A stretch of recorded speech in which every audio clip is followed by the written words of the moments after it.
While we've got Arctic winds coming south over the British Isles, we have an early season heatwave across Spain and Portugal. Thanks for clicking on to the late edition of Vogan's European Outlook for Monday, the 24th of April. Before we get into the video, please like, share, and subscribe as always. And I hope everybody enjoyed their weekend. So these are the current temperatures as of recording at 5 to 6 in the evening. And we have got a taste of winter still across Scandinavia, as well as that across the UK also, where the temperatures are a good 10, 12, even 14 Celsius lower than they were this time last week. So last Monday, 21.2 was achieved at Kinloch U. We are seeing temperatures struggling to get much out of 2, 3, 4 Celsius this afternoon. Factor in a brisk wind from the north and northeast. It feels sub-zero out there. Plenty of hail showers around today as well, with air temperatures at 5,000 feet in excess of -4, -5 Celsius. But we do have low 30s across southern portions of Spain at the moment. And as we progress through this week, while the frost threat remains for most of the week over particularly the northern half of England and Scotland, as well as parts of Northern Ireland, we are going to see a little bit more increase in cloud cover, and eventually we will start to warm things up here in the UK as we progress towards the upcoming weekend. But across Iberia, the temperatures are on the rise, and we'll have a play through the GFS, and you can see here the warming each and every day. This is tomorrow afternoon. Temperatures as high as 33, 34 Celsius. Staying mild during the overnight, 16, 17 Celsius in the south. And then, of course, as we go day by day, the temperatures are going to rise. High pressure, warmer within the 850 level down to the surface. We're going to increase the temperature a couple of degrees each and every day. By the time we reach the end of this week, we could be knocking the door of 40 Celsius, which would surpass the all-time Spain record for the month of April anyway. Not the all-time record, full stop. You would have to get up to 47 Celsius for that. But certainly for the month of April, we could be setting new records for Spain. And indeed, Portugal is going to be in on that heat as well. So this is temperatures on Thursday afternoon. You can see here 36 Celsius across many interior portions of Iberia, and then all the way up to the north coast, we're still talking about temperatures into the low to mid 20s.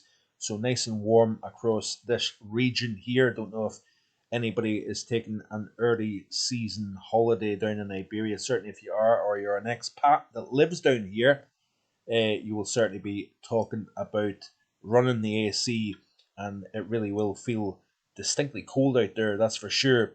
Meanwhile, here in the UK, the temperatures are, significantly down on what they were this time last week. Of course, we've reversed the winds rather than it being from a southwesterly direction. We're talking northeasterly winds, so the complete opposite air mass in place at the moment, and we're seeing temperatures subdued for the time of the year.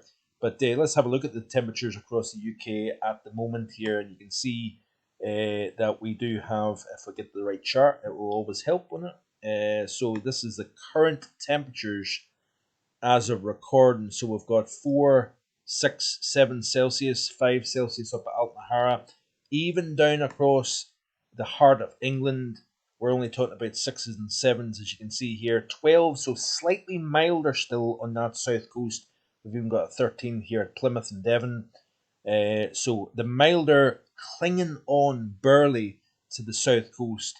But, we are going to see probably the coldest day of the week tomorrow afternoon, all the way down to the south coast here. So temperatures are a good few degrees below average for the time of the year, of course, factoring in that brisk northeasterly wind, and it is feeling closer to the freezing mark.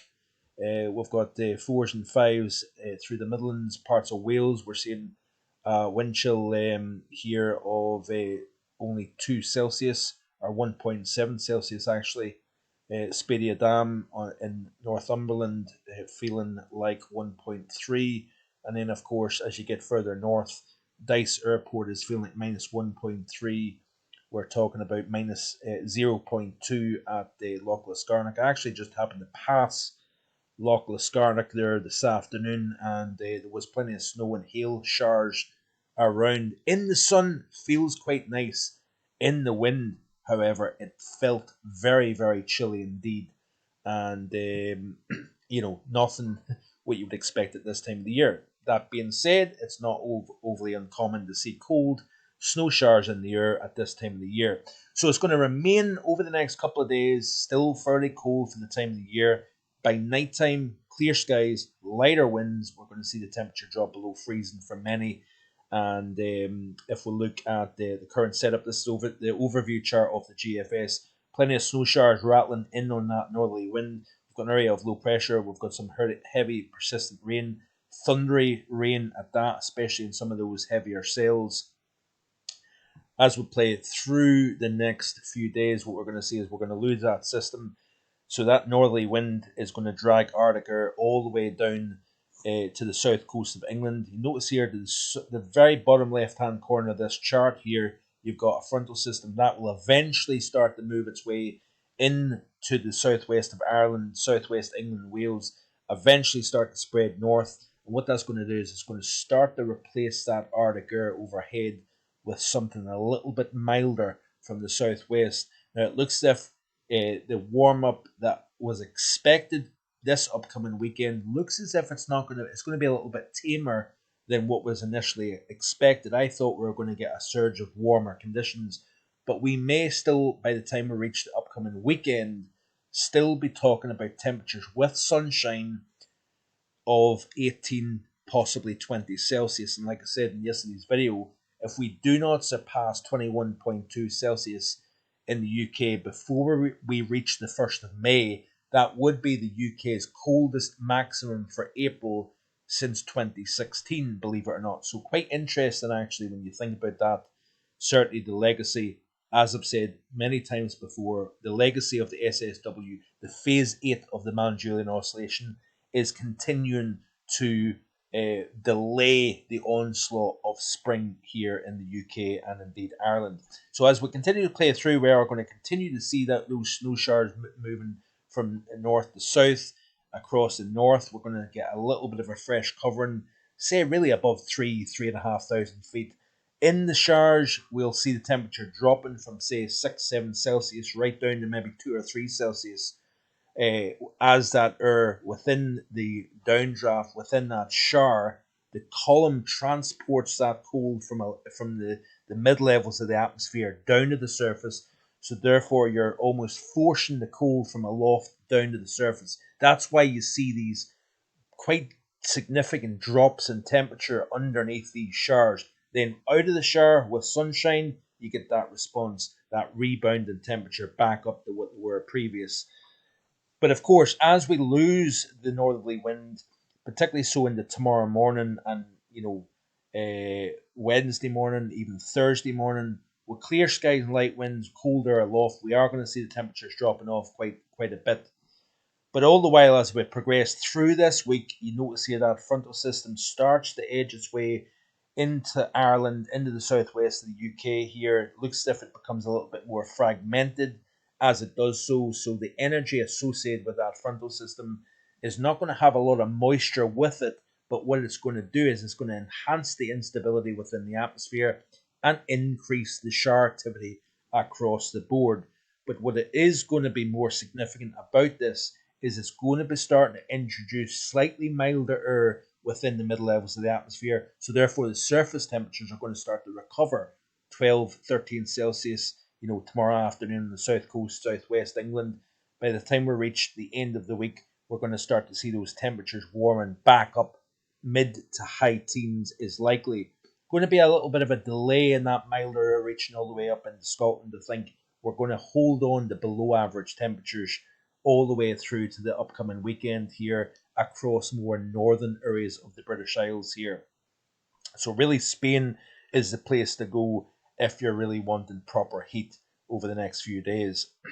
Looking at the 2-meter temperature normally for the month, it stays the same where we've got a warmer than average north, cooler than average south, and we are going to chip away at this warmer than normal anomaly across the Northwest Highlands, of course, with this colder air in place at the moment. Looks as if it's going to maintain itself through the remainder of April. So I think we will wind up average to even slightly below average for the overall month of April, I think, when all is said and done for the UK. So it's going to be interesting to see what that number is as we progress into the month of May, of course. Below average temperatures, as you can see here, across the central portion of Europe for the month so far. And over the next few nights, of course, the temperatures are going to drop below the freezing mark. So you can see here as I play through a loop of the GFS, nights are going to be rather chilly. -4, -5 is possible. Widespread frost initially across the majority of the UK as well as Ireland and Northern Ireland. But as we progress into the middle and second half of the week, so even daytime temperatures still only 7 to 8, possibly 9 Celsius during the afternoon tomorrow, all the way down to the south coast. Remember, we've got 12 at the moment, 13 in the south. Going to be cooler than that during the course of tomorrow. Feeling not too bad in the sun, but certainly with that breeze, it's going to feel very cold indeed. And then, as you can see here, once the sun drops, but the back of 9 at night, the temperatures drop once again, -2, -3 on Wednesday morning. On Thursday morning, you can see here we're still in that frosty situation across the north of England and much of Scotland, especially away from towns and cities, the urban heat island, keeping towns and cities maybe slightly warmer than the freezing mark. But notice here that the temperatures are starting to creep up slightly over the majority of England and Wales by Thursday morning. Temperatures not just as cold as what they were, say tomorrow morning, still below freezing, as you can see across the north. Even into the day on Friday morning, we've still got that frosty setup across the north. But look at this, 9, 10, 11 Celsius to start the day further south as that milder air starts to move up from the southwest. So upcoming 5 days, according to the GFS ensemble, below average temperatures. That's why I think that warm anomaly in the northwest is going to get chipped away quite significantly over the next few days, with temperatures below average both by day and night. But you see, upcoming 5 days, this is the GFS ensemble, firmly below average across the UK, Central Europe, northern portions of Europe as well. But look at Iberia. It's very, very different indeed. What a contrast between Spain and Portugal and the UK and northern portions of the continent as well, which is quite interesting. Even the day 3 through 7, this model is just updating, so unfortunately I can't get the 6 to 10 just yet. But you can see here, even the day 7 through the 3 through 7, sorry. So this is the period 26th of April through the 1st of May. You notice here that the bulk of England and Wales is now slightly above average as that milder air moves north, staying below average across the bulk of Scotland, as you can see here. So yeah, a chilly start to the week, a milder end to the week is on the cards, I think. And then, we're talking about the month of May. I'm going to try and cover that in tomorrow's video, what we may be expecting for May 2023. So thanks for watching. I do appreciate it. Please like, share, and subscribe if you haven't already done so. And I'll see you hopefully again tomorrow with more. Enjoy the rest of your Monday. Bye for now.